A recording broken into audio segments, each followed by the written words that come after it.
I want you to imagine something. Imagine choosing to live inside a coffin for 7 years, not because you were sentenced to it, but because it was your only way to escape.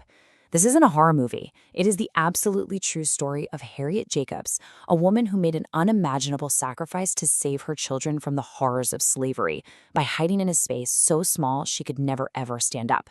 This is the story of what she called her loophole of retreat. Right from the start, her own words lay out this impossible choice she was facing. See, Harriet Jacobs wasn't choosing between freedom and slavery, not in the way we usually think about it. She was choosing between two different kinds of prisons. The living death she's talking about, that was a life of constant grinding abuse and psychological torture. When that's your reality, a literal jail cell or the tiny crawl space she would end up in starts to look like a better option. So what did she choose? She chose this, a crawl space. A tiny attic garret so ridiculously low she could never stand upright. It was basically a box, a cramped cage where her arms and legs could never fully stretch out. This wasn't a room. This was a prison she built for herself, hidden away in the roof of her own grandmother's shed. And this was her escape. And how long did she stay there? 7 years. Just let that number sink in for a minute. 7 years without standing up. 7 years trapped in a dark, suffocating box. We're talking about more than 2,500 days. It's a length of time it's almost impossible to really wrap your head around. We're calling this section a grave for the living, and that's not an exaggeration. That's exactly what it was. Her hiding spot wasn't some cozy refuge. It was a tomb. She was, for all intents and purposes, burying herself alive, sacrificing her own body to try and save her soul, and, most importantly, to save her children's future. But just being cramped, that was only the beginning of the nightmare. It was a constant assault on all of her senses. In the summer, the heat was so stifling that turpentine would literally drip from the wooden roof boards. In the winter, the biting cold seeped into her bones, leaving her aching with rheumatism. And she wasn't alone in there. No, she shared her tiny prison with rats, mice, and even poisonous reptiles. The air itself was so disgusting, so foul, that she actually wrote that even the mosquitoes refused to fly into it, a place hostile to every form of life. And you can just feel the psychological weight of it all in her words. It went way beyond the physical suffering. It was the soul-crushing monotony. Time itself started to bend and break for her. Days just blurred into nights, seasons bled into years. She was just suspended, stuck in this unchanging, gloomy twilight, where the only thing that could move was her own mind, trapped inside a body that couldn't. So this is the big question, right? Why? What on earth could drive a person to choose this fate? To understand that, you have to understand the man who forced her into it. You have to understand the tyrant whose sick obsession made a living grave seem like the only safe place to be. These are the chilling words of her tormentor, a man we know from her writings as Dr. Flint. And you have to understand, this wasn't just him stating a fact of ownership, this was a promise of never-ending torment. He wasn't interested in her labor, not really. He was obsessed with possessing her, body and soul. That threat, I will never sell you, that was his ultimate weapon. It meant she could never hope for an escape, not ever. He was sentencing her to a lifetime of his vile persecution. Dr. Flint's cruelty was a calculated campaign of psychological warfare. His abuse wasn't just random acts of violence. He subjected her to a constant barrage of propositions and threats day in and day out. He was trying to shatter her will, to force her to submit to him completely. But here's the thing, he totally miscalculated. His obsession didn't break her spirit. It did the exact opposite. It forged it into an unbreakable shield of resistance. And that brings us back to the crawl space. With the image of Dr. Flint burned into our minds, we can now see her 7 years in darkness for what they really were. This wasn't just her passively waiting. This was an act of defiance. It was a war she was waging in total silence and absolute stillness. And here's the real torture of her isolation. Just on the other side of those thin walls, life was happening.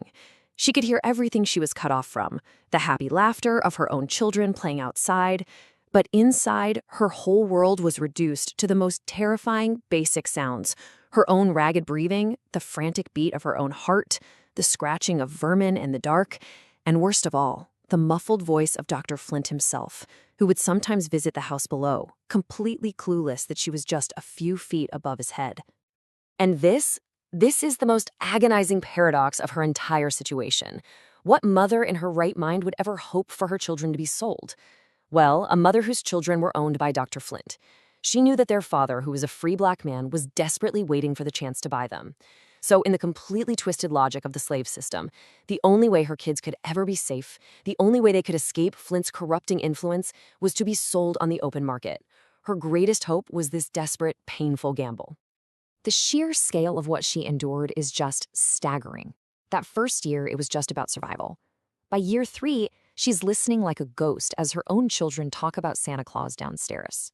But year 5, that brought the ultimate test. Her son, Benny, was bitten by a dog. She was right there, in the same house, listening to his cries of pain, and she was completely powerless to go to him, to comfort him. Can you even imagine that agony? It was only after 7 long years of suffering like this that a real chance to escape finally appeared. So what was it that kept her from going insane through all of this? The answer is as simple as it is powerful.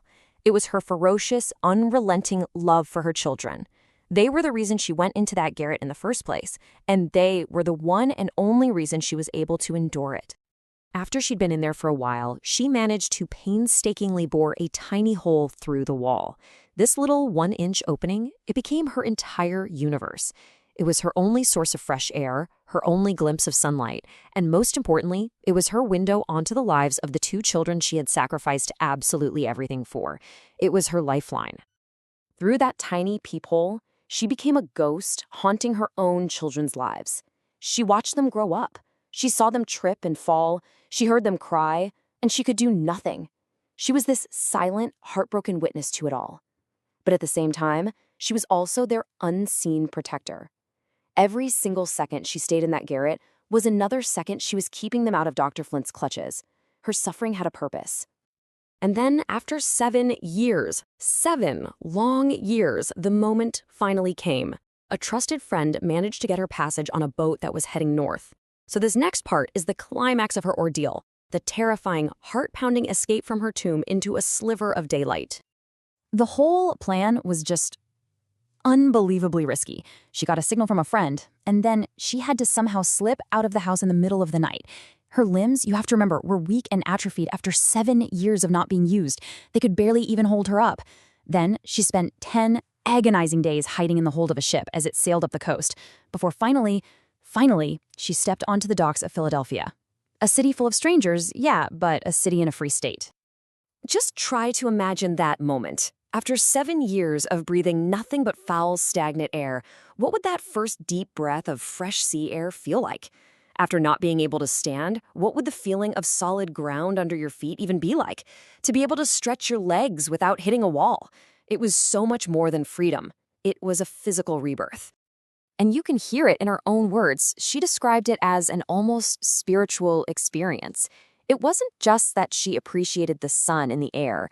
She realized their grandeur, something she said she could only truly understand after they had been stolen from her, and then, miraculously, given back. But getting to Philadelphia wasn't the end of the story, not even close. For 27 years, she had been legally somebody's property. For 7 of those years, she'd been hiding in a box. And now, even in the so-called free North, her freedom was on shaky ground. The fugitive slave law meant that at any moment, she could be captured and dragged right back to Dr. Flint. Her ordeal was far, far from over. And this brings us to the final, bitter twist in her long, long journey to freedom.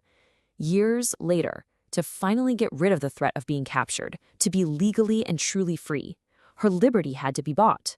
A friend of hers, a white woman that she worked for, paid off her owner, Dr. Flint's heir, to get her freedom papers.